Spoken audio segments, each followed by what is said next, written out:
Thanks for that, Liz. So, I mean, all of us over the last couple of years have experienced turbulence personally, professionally, throughout the pandemic. And I'd say that's across all industries and whatever it is that you do within marketing. And all our well thought out plans turned upside down overnight. Don't know about you, but I had many a sleepless nights pivoting plans and dealing with the uncertainty in this world as we hurtle again into more unknowns. So today I just wanted to share some lessons about how to increase resilience, galvanise your teams and shore up strategic plans. And the purpose today is to discuss change, but not to see it as something to fear, but actually something that is an opportunity to help us achieve growth with lateral thinking despite economic downturns. And my name's Helen Christopher. I work for Verisk, who we manage risk. I'm a proud tech geek and I love emerging tech that challenges the norm. Now, before I start to talk about change, I think the most fundamental thing that we need to speak about is leadership. And we are all leaders in this room. And we have to be brave. And so I just want to share this video, which I think is a hoot, right? If you've learned a lot about leadership and making a movement, then let's watch a movement happen start to finish in under 3 minutes and dissect some lessons. First, of course, a leader needs the guts to stand alone and look ridiculous. But what he's doing is so simple, it's almost instructional. This is key. You must be easy to follow. Now here comes the first follower with a crucial role. He publicly shows everyone else how to follow. Notice how the leader embraces him as an equal. So it's not about the leader anymore. It's about them, plural. Notice how he's calling to his friends to join in. So it takes guts to be a first follower. You stand out and you brave ridicule yourself. Being a first follower is an underappreciated form of leadership. The first follower transforms a lone nut into a leader. If the leader is the flint, the first follower is the spark that really makes the fire. Now here's the second follower. This is a turning point. It's proof the first has done well. Now it's not a lone nut and it's not two nuts. 3 is a crowd and a crowd is news. A movement must be public. Make sure outsiders see more than just the leader. Everyone needs to see the followers because new followers emulate followers, not the leader. Now here come 2 more people, then 3 more immediately. Now we've got momentum. This is the tipping point, and now we have a movement. As more people jump in, it's no longer risky. If they were on the fence before, there's no reason not to join in now. They won't stand out, they won't be ridiculed, and they will be part of the in crowd if they hurry. And over the next minute, you'll see the rest who prefer to stay part of the crowd, because eventually they'd be ridiculed for not joining. And ladies and gentlemen, that is how a movement is made. So let's recap what we've learned. If you are a version of the shirtless dancing guy, all alone, remember the importance of nurturing your first few followers as equals, making everything clearly about the movement, not you. Be public, be easy to follow. But the biggest lesson here, did you catch it? Leadership is over-glorified. Yes, it started with the shirtless guy, and he'll get all the credit, but you saw what really happened. It was the first follower that transformed a lone nut into a leader. There's no movement without the first follower. See, we're told that we all need to be leaders, but that would be really ineffective. The best way to make a movement, if you really care, is to courageously follow and show others how to follow. When you find a lone nut doing something great, have the guts to be the first person to stand up and join in.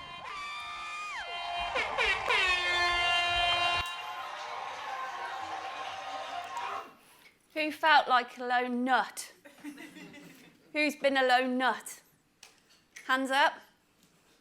Yeah. It's not easy what we do, actually, but I still find it the most fascinating, dynamic job. We're always being tested. One thing I'd love to recommend to you, this is before I start to talk about the 3 points. I highly recommend that you read a book called The Future Shaper, How Leaders Can Take Charge in an Uncertain World, written by Niamh O'Keefe. She's done some fantastic novels.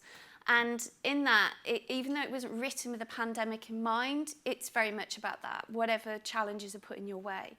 And the leadership traits that you need, and see if you identify with this, because we sound like renegades: fearless, unconventional, tenacious, unifying, resilient, well, I'm going to say that again, resilient, empathetic, super adaptable, hardworking.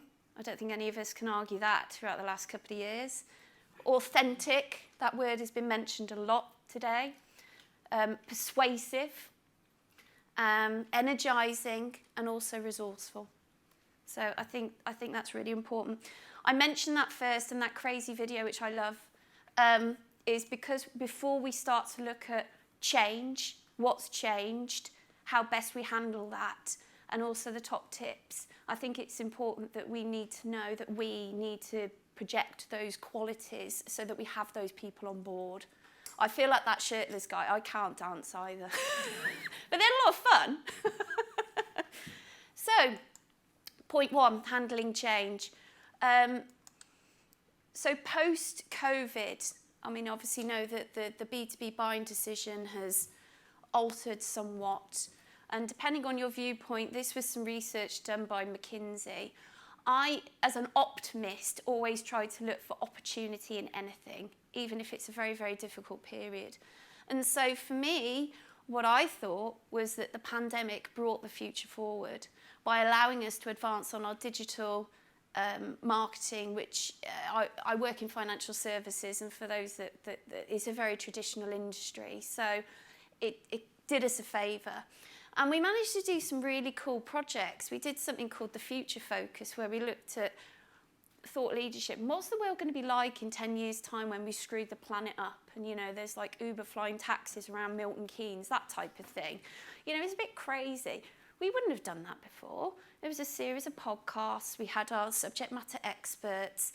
It really engaged at the right time in the lockdowns when there was very little to do, and it seemed like the right channel, the right medium. It was a bit of fun, but it was also positioning us as we are innovators and we are forward thinking.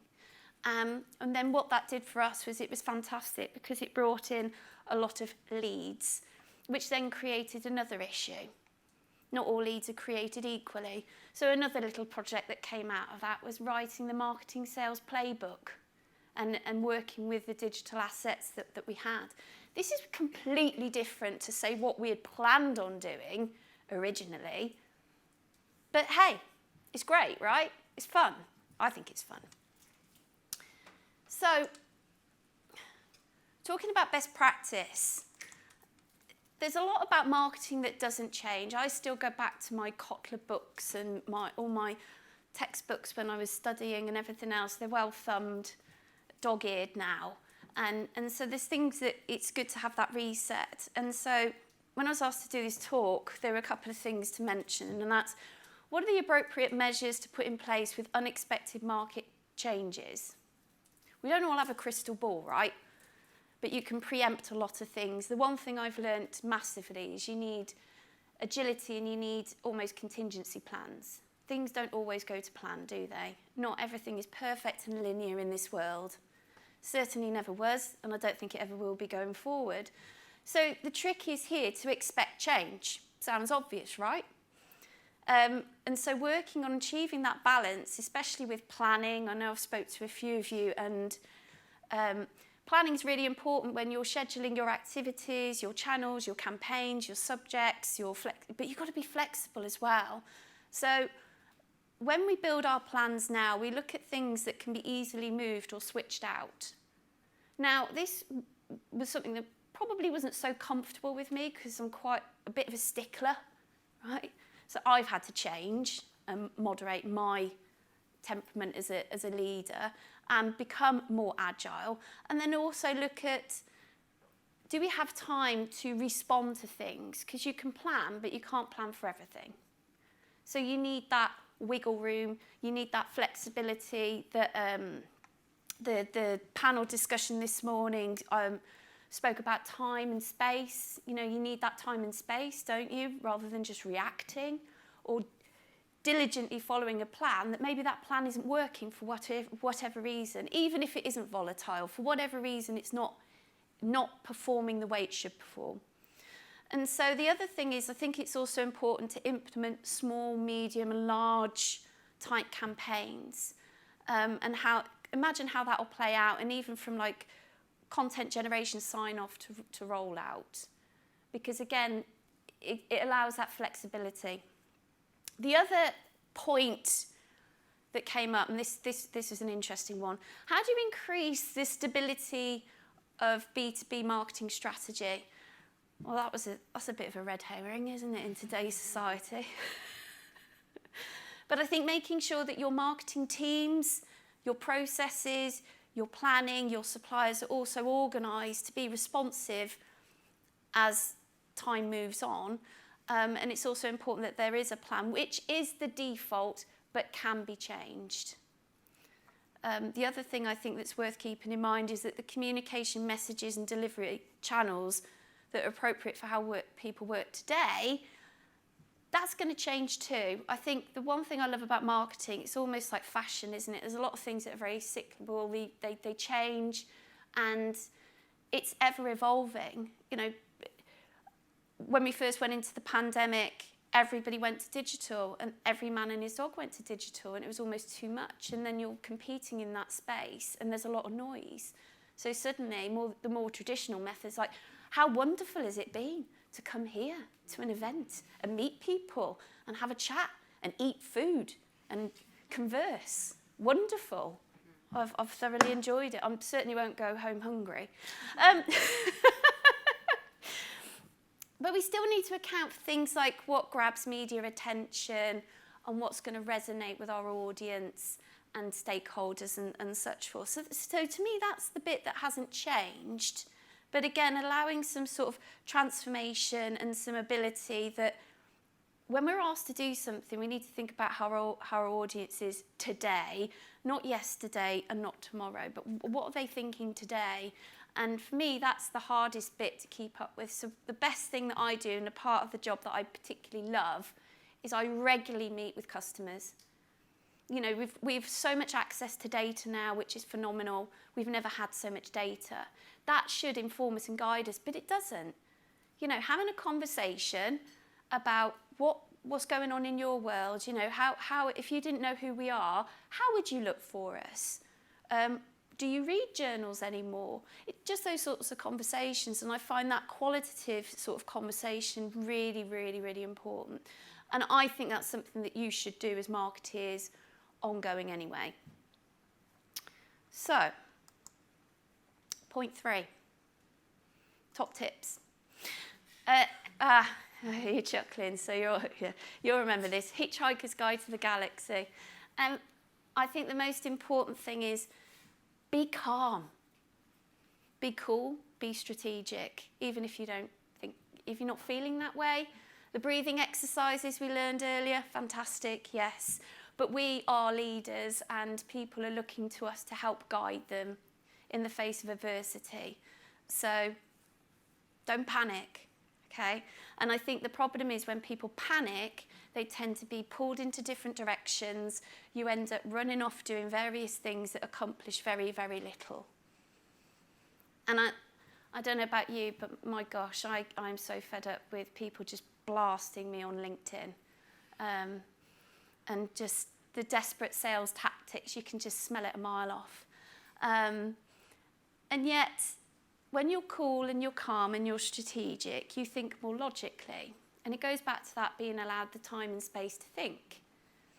Allowing that time to go out and speak to customers, or virtually in the case that we weren't, and learning from that, and then trying different things. So I have a fail fast mentality. It's a little bit of wiggle room in each quarter to try something a little bit different on a low level and see, does that work? And if it doesn't, it doesn't, but hey, we tried it. And if it did, brilliant, that's the sort of wonderful thing you scale up. Now, I mentioned that we did the marketing and sales playbook, which, wow, that took a lot of hours through lockdown virtually. You can imagine that was painful, but we got there, right? And as part of that, there was something called trigger events. So it was a reason to reach out to prospects or people perhaps that we weren't engaging with. And I'm going to give you the example of the best one. And it was somebody that had been on our radar. He'd just been promoted, wonderful. And we sent him a congratulations. It was a gym pack. It was a nominal £20, including delivery, with a very well-crafted, personalised note that said, if you want to speak to us about operational efficiency and digital transformation, because we know that's the sort of thing he wants, that's the sort of stuff he's interested in, and congratulations, please speak to blah, blah, blah. Guess what? He received his gift. How novel! He didn't get an inbound LinkedIn request with a verbose speech about how wonderful we are. He received a very nice pack that was tailored to him, that was thoughtful, and it was enough for him to actually drop an email, and therefore, consequently, we are now in there. So there you go, 20 quid. That's my top tip. But I'm not worried anybody's going to copy that idea because it'll all change next week. Gin's a fashionable thing, isn't it? That might go out of fashion, it'll be something else. But you get the point. You know, and I think that's where it is very, very interesting in what we do. And you have to try these things, because if you don't, you just send yourself mad thinking you wished you tried something. So one of my kind of like top tips then, and I do apologise because this might seem really, really obvious to a very seasoned group of marketeers. But again, I go back to basics. When you're attempted to be pulled in multiple directions, go back to focus. You know, what are the top priorities? What is it that your business is good at? What is it the core of what you do? And how do you supercharge that? Prioritising, again, around, instead of being pulled in different directions, what is it that's your priority? Is it around revenue growth with profitable growth? Is it new markets, new territories? What is it? And these sort of conversations need to be had. They cannot be done in isolation with just marketing. They need to be done with the business leaders. And it could be around many things like new product launches, and the other thing I mentioned here about protect, grow and innovate. Retaining what you've got is so important, isn't it? Especially when you're going into economic crises where everybody's after eating your lunch. They'll be coming for you. So instead of going after new, you still have to look after what you've got, grow that, upsell, cross-sell. And then also the fun bit, the innovate. And I think that's the thing as well, is in times where potentially budgets cut, things are pruned to the point where you're trying to do more with less, you still need that innovation piece.